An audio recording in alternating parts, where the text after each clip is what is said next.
Sejam bem-vindos a mais um programa com Divergência, entrevista. Hoje tenho comigo o João Paulo Correia, licenciado em Gestão na Lusófona, foi Presidente das Juntas de Freguesia da União de Freguesias Mafamude Vilar do Paraíso, foi deputado, foi Secretário de Estado e continua a ser deputado. João Paulo, hoje vamos falar aqui sobre o orçamento, que tanta polémica tem dado, por dois assuntos, por dois temas que se tratam, o IRS jovem e o IRC, IRS jovem e o IRC, a redução de 1% para o IRC. Não há outras matérias mais relevantes no Orçamento de Estado para serem apresentadas ao público, saber como é que as coisas vão funcionar no futuro? Boa tarde, muito obrigado pelo convite, é um gosto estar aqui. Para já um agradecimento especial ao João Paulo por ter aceito o convite. Não, é um gosto e também faz parte das minhas funções estar disponível para este tipo de conversas que depois também procuram esclarecer o público em geral.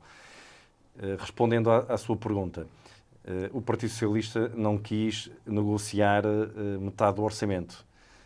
O Partido Socialista quis negociar algumas áreas do orçamento que considera que são essenciais, neste caso concreto, não só pelo volume que representam essas duas medidas, estamos a falar de 1.500 milhões de euros. O IRS jovem irá gerar uma perda de receita ao Estado de 1.000 milhões de euros e o IRC irá gerar uma perda de receita ao Estado de 500 milhões de euros. São duas medidas distintas do ponto de vista daquilo que é o seu destinatário final. IRS jovem, aos jovens até aos 35 anos, IRC, algumas empresas, não todas as empresas, 60% das empresas. Mas eu diria que o primeiro ponto importante para explicar porquê estas duas medidas tem a ver com o seu impacto orçamental, a perda de receita. Claro que se o PS quisesse negociar metade do Orçamento do Estado, teria que colocar em cima da mesa as áreas fundamentais da governação, mas aí, obviamente, que estaria a dizer logo de imediato que não iria viabilizar o orçamento. O que o Partido Socialista fez, nas três opções que tinha, entre dizer que não por uma razão de princípio, dizer que se abstém por uma razão de princípio ou sentar-se à mesa e negociar, optou por negociar. Acho que era importante dizer que o PS estava e mostrar e provar que o PS queria negociar por uma questão de responsabilidade, de seriedade e também de transparência. O PS negociou com o Governo, facultando, partilhando com o público, com os eleitores, com os portugueses, as suas propostas e a reação do Governo. Não procurou fazer no segredo dos gabinetes, procurou fazer de forma muito transparente. E também, eu imagino o que é que diriam do secretário-geral do Partido Socialista, do Pedro Nuno Santos, se ele não quisesse sentar-se à mesa das negociações, se dissesse que votava contra por uma questão de princípio. Por isso diria que estas são as razões que explicam o porquê de definir-se estas duas linhas vermelhas. O PS definiu estas duas linhas vermelhas. O IRS jovem, porque a proposta do Governo, acima de tudo, era injusta. Repare, 2/3 dos jovens portugueses que trabalham recebem até 1.000 euros por mês. E o IRS jovem, para um jovem que ganha 5.000 euros brutos mensais, geraria uma poupança de 1.000 euros. Portanto, estamos a falar de 1/1.000 sobre 5.000 euros de poupança de IRS, caso a medida do Governo avançasse. E para quem ganhasse 1.000 euros, quem ganha 1.000 euros, a proposta do Governo iria gerar uma poupança de 52 euros sensivelmente. Ou seja, em vez de gerar uma poupança maior nos rendimentos mais baixos, que era essa a proposta do Partido Socialista, a reivindicação do Partido Socialista, quando o IRS é um imposto progressivo, ou seja, a taxa de IRS aumenta à medida que aumenta o rendimento do contribuinte. No caso concreto, era impensável que 1.000 milhões de euros fossem parar às mãos daqueles que têm os maiores rendimentos do país, apesar da idade. De serem jovens, como é evidente, e de terem também aqui a oportunidade de ter uma poupança no final do mês. Mas a poupança, estes 1.000 milhões de euros, deviam-se ter concentrado nos rendimentos mais baixos, quando sabemos de antemão que 2/3 dos jovens portugueses ganham até 1.000 euros. Felizmente, esta insistência do PS deu resultado. O Governo recuou no IRS jovem. E, também ajudou as instituições internacionais sim, a dizerem que aquilo que o era... Fundo Monetário Internacional disse que era uma medida injusta e ineficaz, porque não era essa medida que ia fixar, segundo as entidades internacionais, a proposta do Governo não ajudaria a fixar em Portugal os jovens talentos. E foi muito rejeitada pelas entidades internacionais, como disse, e o PSD percebeu que estava isolado na defesa desta medida e deixou-a cair. E pegou na medida do IRS jovem, que já está em curso, em 2024, que vem do Orçamento do Estado feito pelo Partido Socialista, que é de dar uma isenção total de IRS nos 2 primeiros anos, nos primeiros anos de vida ativa dos jovens, alargando-a aos jovens trabalhadores, não só àqueles que terminam o seu ciclo de estudos, e o Governo depois prolongou-a para até aos 35 anos de idade, podendo ir até aos 35 anos de idade, colocando aqui uma questão também de alguma injustiça geracional. Quando entramos na casa dos 30 anos, houve-se muitas críticas à implementação da medida, o impacto que a medida tem para iguais salários dentro da mesma empresa, da mesma entidade do Estado. Do vizinho, não é? Exatamente. Portanto, temos ouvido também muitas críticas a esse respeito. Mas eu diria que a questão do IRS jovem, o protesto do PS e esta luta contra a medida do Governo deu resultado, o Governo recuou. No IRC, o que está em causa, e o Governo não recuou aqui, o Governo mantém a intenção de descer o IRC. Nós estamos a falar de uma taxa nominal do IRC, mas em primeiro lugar, só 60% das empresas portuguesas pagam IRC. Há 40% das empresas que não pagam IRC. Dentro dos 60% de empresas que pagam IRC estão as grandes empresas, aquelas que lucram dezenas e centenas de milhões de euros por ano. Ora, o Governo quer baixar a taxa de IRC tanto para as empresas que lucram centenas de milhões de euros, como para aquelas pequenas empresas e microempresas que também lucram e pagam IRC. Bom, eu diria que isto é uma medida cega, porque não distingue as empresas. E claro que uma empresa que já lucra centenas de milhões de euros... contrapartidas, não é? Vai beneficiar as grandes empresas, não, aquelas mas que era têm acesso ao contrapartidas no fiscal. sentido, enquanto que normalmente se utilizava o ERC para investimento no exterior, investimento nas empresas, capitalização das empresas, não há essa proposta do Governo. Sim, precisamente, a proposta do Governo é cega, porque não distingue as empresas entre aquelas que aproveitam os lucros, como estava a dizer, para se capitalizar, para aumentarem salários, para investirem na inovação, não distingue as empresas. Uma descida cega da taxa não distingue as empresas que lucram e deixam de fora, obviamente, deixa de fora 40% das empresas que não pagam IRC. O que o Partido Socialista propôs foi que o Governo pegasse nesse montante, nessa receita que abdica de receber cerca de 500 milhões de euros e invista naquilo que é o crédito ao investimento. Apostando nas empresas que decidem investir não só capitalizando-se, ou através também de investir nos seus recursos humanos, aumentando os salários, criando melhores condições de trabalho, até para fixar talentos, jovens talentos também, porque se as empresas portuguesas pagarem mais, afastam a possibilidade desses jovens poderem emigrar. Ou seja, o PS propôs que a perda de receita de IRC fosse dirigida às empresas de forma seletiva, permitindo às empresas que se capitalizam com o seu lucro, que aumentam os salários e que apostam na inovação, paguem menos IRC. O Governo decidiu não fazer isso e manteve-se afastado do PS no que diz respeito ao IRC. Agora, depois do Primeiro-Ministro ter decidido entregar o orçamento sem fechar a negociação, diria que aquilo que está em cima da mesa não só ou é não só essas linhas, são não só essas linhas duas vermelhas, como também todo o orçamento que agora passamos a conhecer, que foi apresentado já com algumas trapalhadas no desporto, por exemplo, em que o Governo apresenta um corte de 16% no desporto e no dia a seguir vem dizer que vai retificar, depois foi nas rendas, vem propor o descongelamento das rendas anteriores a 1990. Nós sabemos quem são as principais vítimas desta medida, claro, que a direita sonha com ela há muitos anos, desde o tempo da chamada Lei Cristas, que levará ao despejo de muitos inquilinos com mais de 80 anos, que ainda vivem e sobrevivem a conta de rendas muito baixas, que foram de rendimentos anteriores a 1990. O Governo veio logo a dizer que vai corrigir. Ou seja, se não existisse uma negociação, se não existisse esta fiscalização, esta oposição ao Governo, vinham pelo caminho medidas que iam ser muito duras para as camadas mais frágeis da nossa população e da nossa sociedade.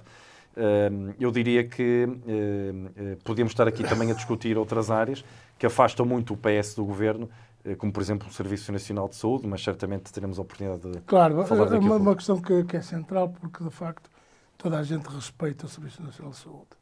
Porque é, de facto, foi um projeto, é um projeto que nunca está terminado, que mais beneficiou a sociedade portuguesa no pós-25 de Abril. É o projeto do Serviço Nacional de Saúde. E, de facto, o que eu verifico hoje é que os problemas estão resolvidos. Já não se houve as greves dos médicos, já não se houve as discussões à volta do SNS, as atrapalhadas nos hospitais. Porquê é que se passa isto? Bem, ainda hoje li uma posição da Federação Nacional de Médicos a dizer que não vai existir da luta pela melhoria da carreira e pelos aumentos salariais. Bom, em primeiro lugar, ficou muito claro que a intenção do Governo é transferir recursos do Serviço Nacional de Saúde para o privado. Vou-lhe dar um caso muito recente que nós denunciamos, que o PS denunciou em agosto. Uma das razões que levou ao aumento do número de urgências pediátricas e obstétricas encerradas no país. Vivemos um verão muito pior que o verão do ano passado. E isso deveu-se essencialmente ao atraso do concurso dos médicos especialistas.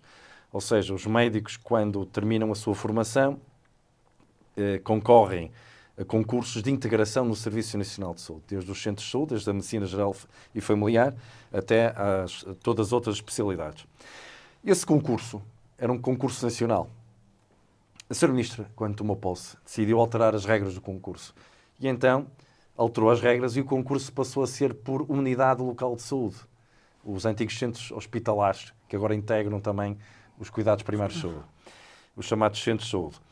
E ao fazer isso, atrasou muito todos esses concursos. Todos os processos, não é? Quando, nos anos anteriores, os médicos especialistas eram integrados no Serviço Nacional de Saúde em maio, com estas novas regras, só em outubro é que estão a ser integrados. O verão passou sem que, pela primeira vez, o Serviço Nacional de Saúde contasse nos seus quadros com os últimos médicos formados. E em muitos hospitais que nós visitamos, perguntamos às administrações se os concursos tivessem seguido as regras dos anos anteriores, fosse um concurso nacional, se aquele hospital, naquela urgência de obstetrícia ou de ginecologia e de pediatria, já contava com mais médicos, porque eles já estariam integrados. E disseram-nos quase em todos os hospitais que sim. Ou seja, o que é que aconteceu? Soubemos na semana passada que o número de médicos de medicina geral e familiar este ano, que integraram o Serviço Nacional de Saúde este ano, são cerca de metade do ano passado. Metade. Repare, o grande ataque que a AD, PSD e CDS fizeram ao PS nas últimas eleições legislativas, na área da saúde, foi o facto de ainda estarem a descoberto 1.700.000 portugueses sem médico de família. Agora eu pergunto, como é que esses cidadãos vão passar a ter médico de família se o Governo foi incompetente na contratação dos médicos, integrar os médicos recém-formados em medicina geral e familiar. Ou seja, este ano contamos com metade dos médicos de medicina geral e familiar do ano passado. E para onde é que eles foram? Foram para o privado. Porque entre maio e outubro tiveram que procurar emprego. Ou seja, houve aqui, por incompetência por parte da Sra. Ministra da Saúde, o governo está contente com isto. Porque o governo quer reforçar o privado. Isto aborrece quem defende o Serviço Nacional de Saúde. Mas a fuga de médicos para o privado, que o governo, com estas medidas, com a alteração das regras do concurso dos médicos especialistas, acabou por incentivar, vem contentar um governo que quer tirar recursos do público para o privado. João Paulo, esta questão das USFs classe C não será um caminho, não será esse o caminho que eles estão a querer utilizar para esses médicos? Querem através dos centros de atendimentos clínicos e também através de uma parceria que promoveram recentemente com o Hospital de Cascais, através de uma parceria público-privada, por um lado, desviar para o privado as urgências mais leves das áreas metropolitanas, ou seja, fizeram um acordo com a Santa Casa de Misericórdia do Porto, para terem no Hospital da Perlada um centro de atendimento das urgências mais leves. E em Lisboa fizeram isso em 7 Rios. Os números que nos chegam dizem-nos que o número médio de pessoas que todos os dias recorre a estes 2 centros, quer em 7 Rios em Lisboa, quer na Perlada no Porto, anda entre os 30 e os 40. Mas se for ver o valor do custo, o valor desses contratos com o privado, é nas casas das muitas dezenas de milhões. E agora falta saber como é que vai funcionar também com o Hospital de Cascais naquilo que é consultas de medicina geral e familiar. Portanto, para um governo... Não era suposto, com a ida do antigo bastonário da Ordem dos Médicos, os problemas serem resolvidos? Ele que foi um paladino das alterações no sistema de saúde, parece que não introduziu qualquer efeito positivo. Se nos lembrarmos das 2 principais promessas do Primeiro-Ministro na festa do PSD no Pontal, no início de agosto, para a saúde, que foram reforçar os incentivos para que os médicos já reformados regressem ao SNS, e também criar novos cursos de medicina, que já eram aqueles que já estavam a caminho da sua constituição.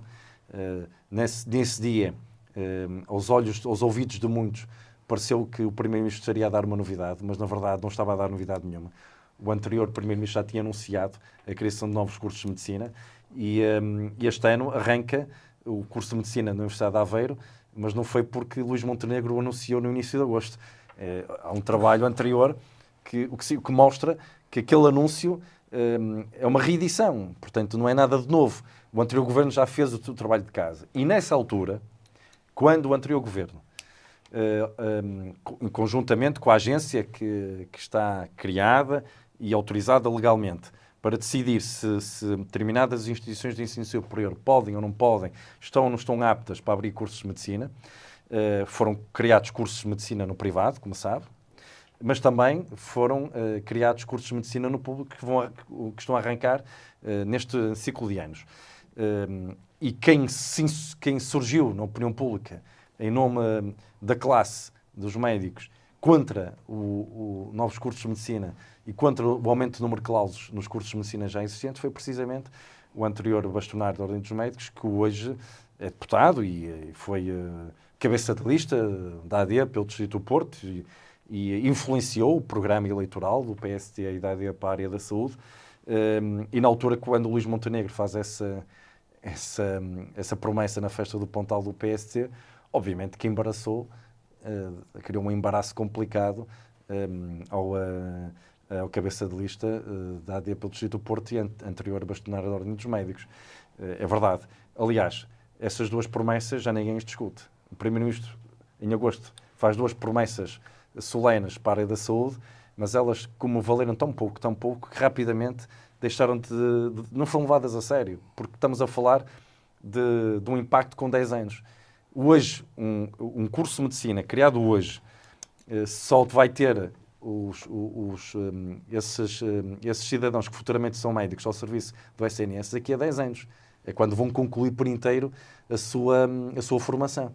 Portanto, não é uma medida de longo prazo, nem era de curto prazo. 6 a 8 anos. O que também contribuiu para o desgoverno na área da saúde durante o verão foi a demissão forçada da direção executiva, liderada pelo Dr. Fernando Araújo, que vinha operar a maior reforma organizacional que o SNS teve até hoje, com resultados, com dificuldades, é certo. Nós nunca negamos as dificuldades do Serviço Nacional de Saúde, nunca negamos os problemas do Serviço Nacional de Saúde, mas também ninguém pode dizer que não estavam a ser respondidos e atacados. A Sra. Ministra e o seu Primeiro-Ministro acharam que o grande problema do Serviço Nacional de Saúde era afastar, era o diretor executivo, e então tudo fizeram para que ele se demitisse. E com isso também demitiu-se a competência que estava ao serviço do SNS, e a Sra. Ministra não foi capaz de gerir o SNS na altura do verão e gerou-se aquilo que foi uma grave crise, que eu não me recordo de ter visto no Serviço Nacional de Saúde, como vivemos em agosto e setembro. João Paulo, vamos deixar a área da saúde, vamos para a área da economia, que tem sido uma profunda confusão as continuadas perspectivas do Ministro das Finanças, Miranda Sarmento, que a evolução do Produto Interno Bruto no futuro, hoje é um valor, amanhã é outro, e tem vindo sucessivamente a não acertar com os números que foi apresentado quando do projeto do Governo, da proposta do Governo, e agora vai alterando significativamente esses valores. Como também, e isso foi notícia de hoje, o Pedro Nuno Santos veio demonstrar que as perspectivas do Governo são incoerentes.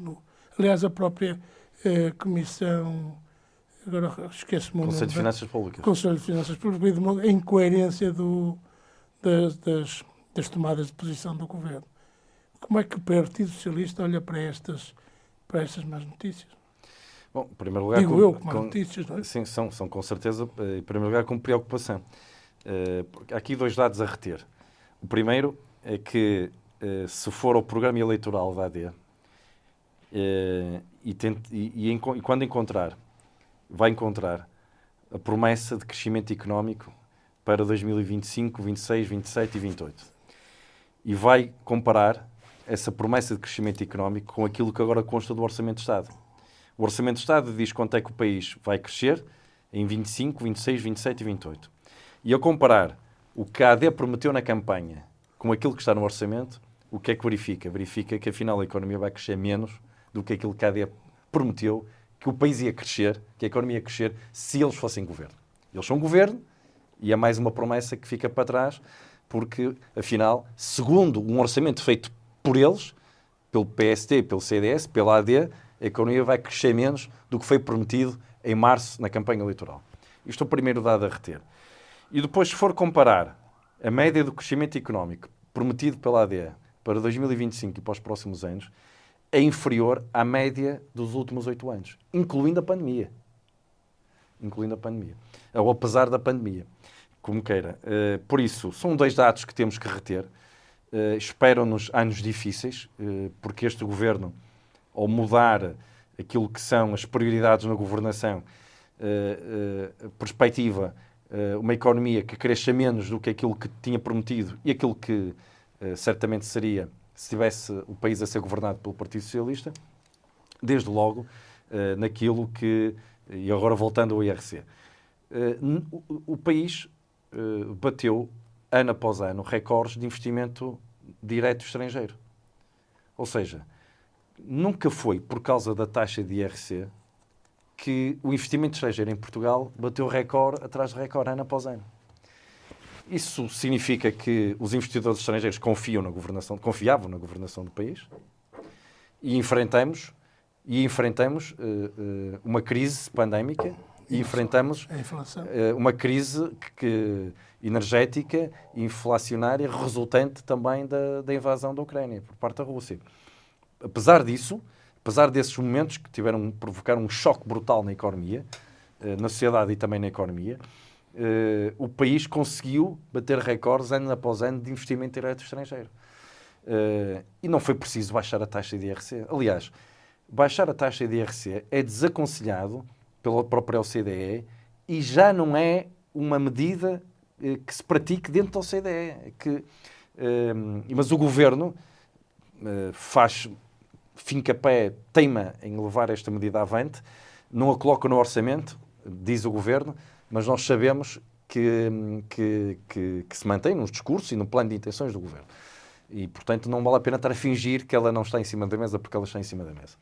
Pronto, eu diria que os próximos anos são anos em que, por exemplo, as primeiras páginas dos jornais dizem-nos que o que vai financiar a queda da receita no IRS e no IRC são os impostos sobre os combustíveis. Os indiretos. Ou seja, os impostos indiretos.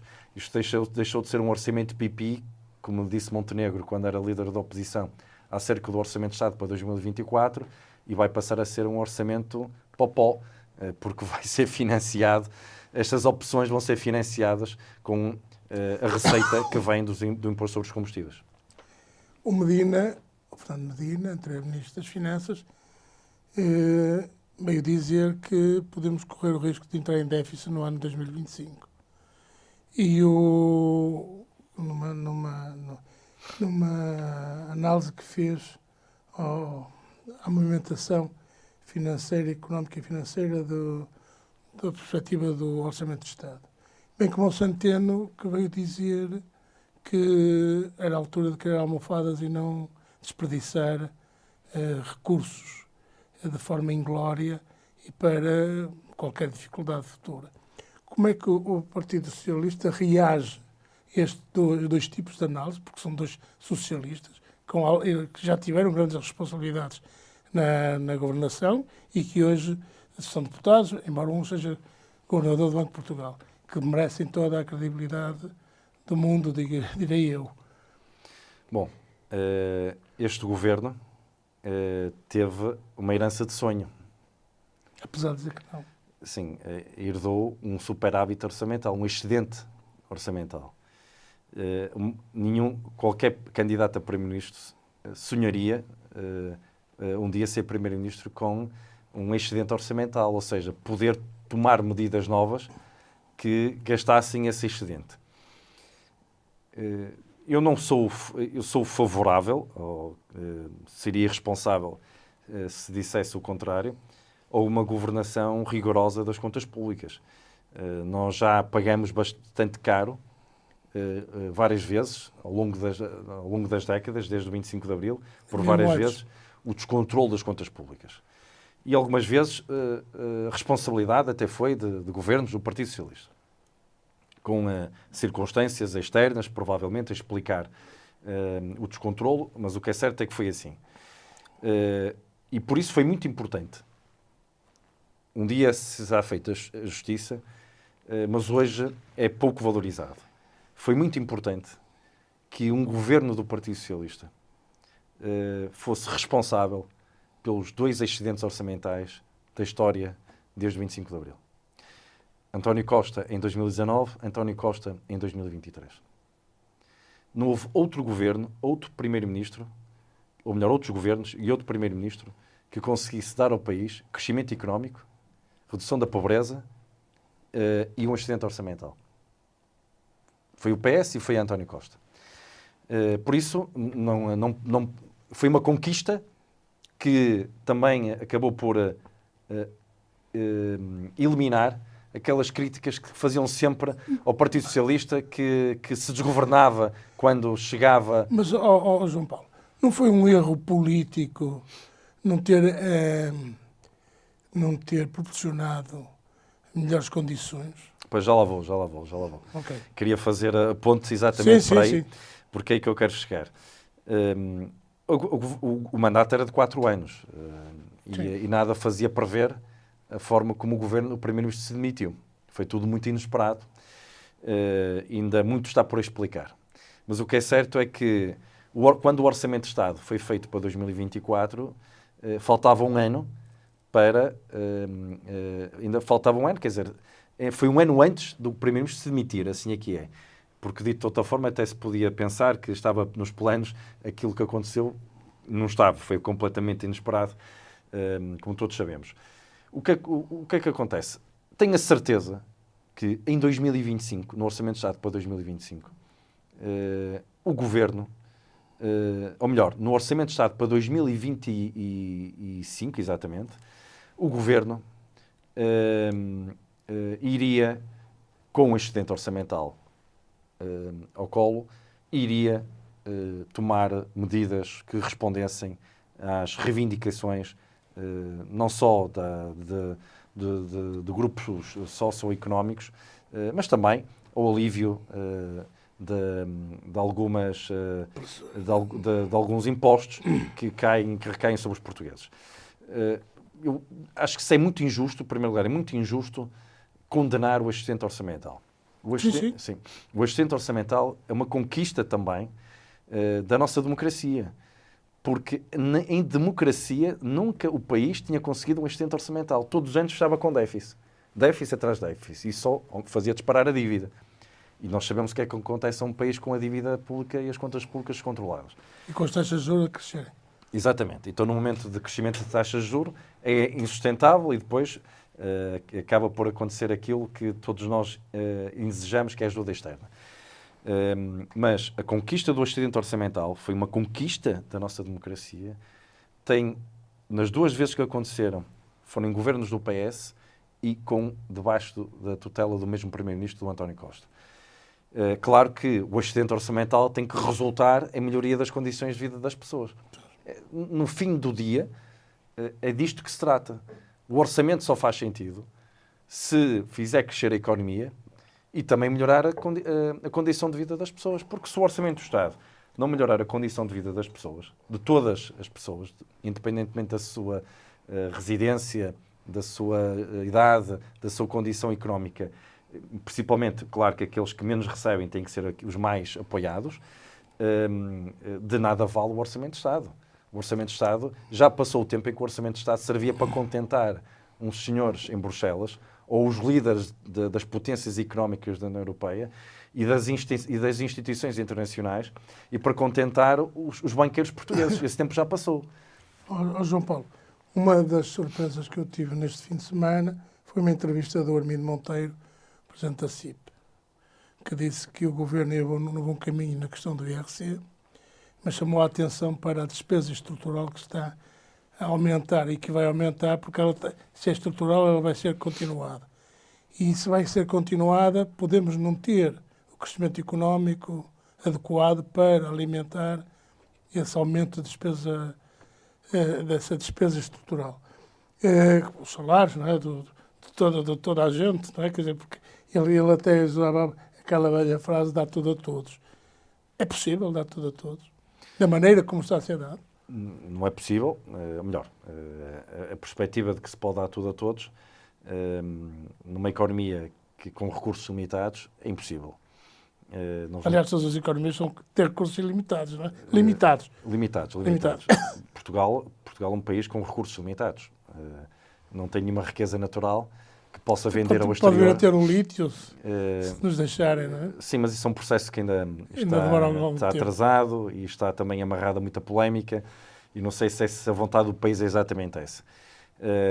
Mas o que é certo é que a nossa economia depende muito daquilo que são as exportações e o investimento estrangeiro. Se do ponto de vista daquilo que é o modelo de crescimento económico, houve uma mudança naquilo que é a sua base, deixou de ser uma economia de salários baixos, ainda há salários baixos, mas Portugal deixou de ser uma economia de salários baixos. Tem vindo a subir paulatinamente, o salário médio tem vindo a subir, teve uma boa subida em 2023. O salário mínimo disparou, o salário médio também aumentou, aumentou menos que o salário mínimo, porque tínhamos um problema enorme no salário mínimo, mas não se sentiu o aumento do salário médio, porque ele foi engolido, literalmente, pelo aumento dos custos com a habitação. Ou seja, se os custos com a habitação, rendas e empréstimos, a habitação, superaram, o aumento dos preços superou o aumento do salário médio. Ou seja, o aumento do salário médio não libertou para o rendimento disponível das famílias. As famílias começaram a sentir mais dificuldades, apesar do salário aumentar. Isso deveu-se aos custos com a habitação. É um problema que não é só português, não é só da Península Ibérica, é um problema transversal a muitos países europeus, aos países mais ricos da Europa também, que sofrem e vivem este problema dos custos com a habitação. Ele fez sentir de forma mais grave em Portugal, e há razões que explicam isso. Que dariam aqui mais uma conversa de meia hora, mas o que é certo é que só há uma resposta para a crise da habitação, que é construir habitação pública. Que é isso que o Estado está a fazer, vai demorar o seu tempo. Foi isso que o Estado se divorciou ao longo de muitos anos, não é? Sim, décadas, não é? Desde sempre. Também é justo dizê-lo que foi pela mão do PS, com a aprovação da Lei de Bases da Habitação, que a habitação passou a ser um pilar do Estado Social nos discursos políticos. Porque até ali a habitação não entrava no discurso do Estado Social. É o artigo 65 da Constituição que define o direito ao acesso à habitação. E desde sempre que devíamos ter a habitação no discurso do Estado Social. O que é isso do Estado Social? Não é só saúde, não é só o sistema providencial da segurança social, não é só a escola pública, também a habitação. Hoje a habitação é colocado nas prioridades das famílias, tanto como o acesso à saúde, ou à escola pública dos filhos. E isso também se deveu não só à crise, a crise veio colocar a habitação na primeira linha da agenda política, mas deveu-se muito também à decisão que o anterior governo tomou de fazer um mega investimento em habitação pública. Claro que nas primeiras décadas após o 25 de Abril, com a entrada de Portugal na CE, a década de 90 foi uma década marcada pela construção de habitação social. Através dos PER. Também. Sim, 80 e 90, os planos especiais de realojamento, mas que só foram possíveis porque a Comunidade Europeia financiava 70%, 80% da construção. Isso já não estava a acontecer. Até que, na pandemia, surge o PRR, e o PRR foi uma oportunidade de ouro que o António Costa, com a sua influência, como se veio a provar agora com a sua eleição para a designação para Presidente do Conselho Europeu, conseguiu, e a Europa disse que sim, obviamente, e criou um programa de financiamento da habitação pública. Estranhamente, Portugal é dos países da Europa com menor taxa de investimento em habitação social. E, portanto, estamos com 2%, quando a média da Europa anda na hora dos 20%. Certo. O que é grave e que nos deve pôr a pensar em preocupação, o que nos deve preocupar para começar a fazer políticas públicas de habitação. Sim, porque havia um amigo meu que falava numa coisa que é fundamental, que é a política dos solos. Parece-me que também deixamos de... Mas já falava nos anos 80, nos anos 90. Claro que a habitação pública foi sempre um tema que interessava mais às pessoas que, de facto, tinham os salários mais baixos do país, ou que viviam em pior condição económica. Hoje, o acesso à habitação é um problema da classe baixa, da classe média-baixa, da classe média do país, em qualquer cidade do país, em qualquer concelho do país, em qualquer território do país. E não é um problema só da jovem geração, é um problema de todas as gerações. Há pouco estávamos a falar da medida que ainda está em vigor, que congelou as rendas anteriores a 1990.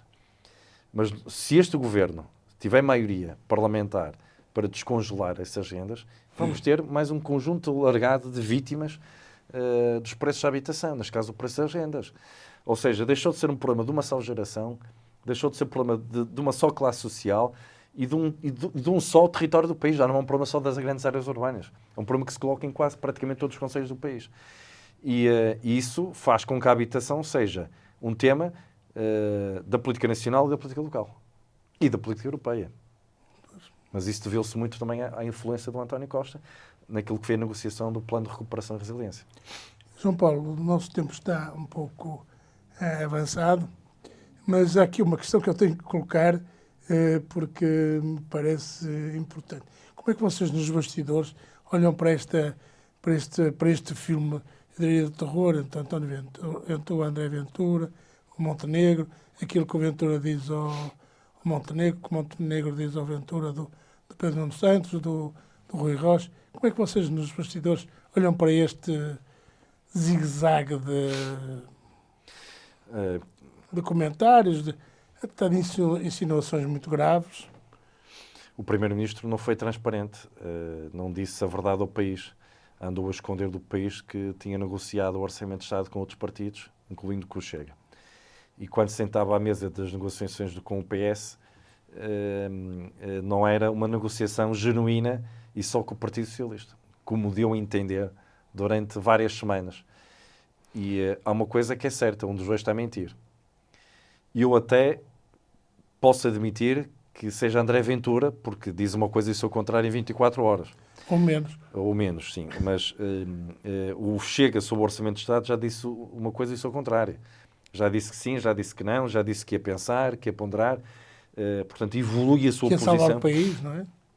Sim, essa foi uma das posições que tomou também. Disse que o Chega estava disponível para salvar o país numa crise. Eu sobre eleições antecipadas também quero dizer o seguinte. Os eleitores, a população, não tem nenhum problema em ir a votos. Não tem nenhum problema com a democracia. As pessoas não se importam de votar e de ser chamadas a votar. Cada vez menos. Não, eu acho que... Por acaso este ano, a última vez foi menor. A abstenção tem diminuído. Eleição após eleição. É verdade. Acho que também não podemos andar a chorar quando a abstenção sobe e depois também não reconhecer que estamos a tomar as medidas certas e a recuperar caminho. A abstenção tem descido. Mas os eleitores, se perceberem que umas eleições antecipadas são a única forma de melhorar a sua condição de vida, não se importam de ter eleições antecipadas. O PS não quer eleições antecipadas, que fique bem claro. Aliás, se o Orçamento de Estado for reprovado, não tem que haver eleições antecipadas. Isso é uma criação do Sr. Presidente da República. Nesta conversa toda, só agora que estamos a falar do Presidente da República. Que é um fator de instabilidade, do meu ponto de vista. Porque todos os dias fala sobre tudo e todos e gera um nervosismo na opinião pública e gera uma noção de instabilidade política em todos os portugueses que acaba por causar ainda mais pressão sobre aqueles que têm a responsabilidade de tomar as decisões. Que não é ele, onde ele não está, nesse grupo de pessoas. Mas Marcelo foi sempre assim. Sim, ele arrisca-se. Quem o conhecia dos anos 70, repare no seguinte, no Expresso... Vou-lhe perguntar, conhece um Presidente da República, Ramalhianes, Mário Soares, Jorge Sampaio, Cavaco Silva, que tenha dissolvido o Parlamento 3 vezes num só mandato? Não é em 10 anos. Num só mandato. O Marcelo Rebelo de Sousa prepara-se para dissolver o Parlamento, porque se o orçamento não for aprovado, ele já disse que ia dissolver o Parlamento assim, 3 vezes o mesmo mandato. Como é que vocês olharam para ele desmarcar o Conselho de Estado que estava marcado? Bom, isto parece um bocado assim... Eu julgo que há assim não fazia sentido. Há um certo jogo, há um jogo excessivo com as instituições do Estado. Acho que o Presidente da República joga demasiadas vezes com as instituições do Estado. Isso não é bom para a democracia. Então, com a própria instituição Presidência da República. O Presidente da República tem que ser o fator de unidade e estabilidade do país. Não pode ser o fator de desunião e de instabilidade. É permanentemente, quando eu vejo o Presidente da República sem qualquer complexo anunciar a possibilidade de uma terceira dissolução da Assembleia da República num único mandato, no seu segundo mandato, eu fico preocupado e assustado, porque percebo que já não compreende bem as funções para as quais foi eleito, que é ser o fator de unidade e de estabilidade do país. E aí o secretário-geral do PS tem razão, do meu ponto de vista, tem total razão quando diz que não tem que haver eleições antecipadas se o orçamento não for aprovado. Não tem que haver. E o PS está disponível para fazer, para juntar os seus votos às decisões que tiverem que ser tomadas para que o país não perca determinadas boleias, digamos assim, como o PRR e outras que não pode desperdiçar. Não é? Sim. Agora, também não pode o Presidente da República vir ameaçar ou chantagear o Partido Socialista sobre aquilo que deve ser o seu sentido de voto no Orçamento de Estado. Isso eu não aceito como deputado e, obviamente, que impera sempre a disciplina de voto no Orçamento de Estado, e assim que tem que ser. Claro. Eu fui eleito pelo Partido Socialista e, obviamente, tenho um compromisso de honra com o Partido Socialista naquilo que foi o programa eleitoral e a sua base programática. O voto do orçamento, votar o Orçamento de Estado é também um voto ideológico. Sim, sim. É um voto ideológico. E, portanto, sobretudo. A minha questão não é como é que eu vou votar, que eu votarei com o Partido Socialista, porque eu fui eleito deputado pelo Partido Socialista. Mas aqui a questão é que, como deputado, desagrada-me, desilude-me, preocupa-me ver um Presidente da República que é um fator permanente de instabilidade. E aqui, não sabendo ainda a decisão final do Partido Socialista, à data de hoje o PS não decidiu como vai votar na generalidade do Orçamento de Estado, porque o PS pode tomar uma decisão para a generalidade, que seria o PS ou vota contra ou se abstém. Se votar contra, o orçamento cai na generalidade. Se o PS... A não ser que o Chega vota a favor. O Chega pode votar a favor. Como diz uma coisa, se o contrário até lá, vai andar aqui numa montanha russa. Vamos ver... Os próximos capítulos. Vamos ver como é que o Chega vai votar o Orçamento de Estado. Mas se o PS votar contra, tem que ser o Chega a votar a favor do Orçamento de Estado.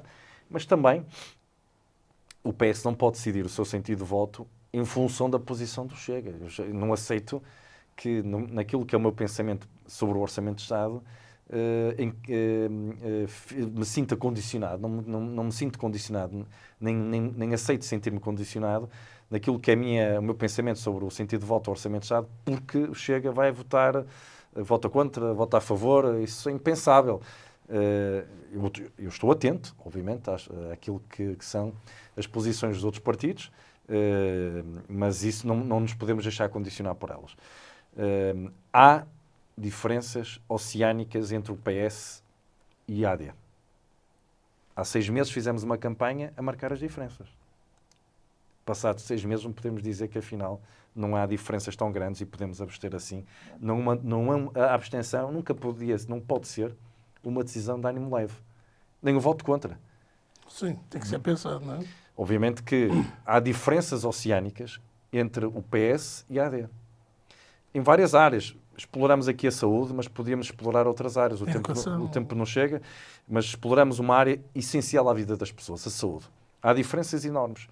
O governo quis seguir esta linha de transferir recursos do SNS para o privado, está a desgovernar a saúde.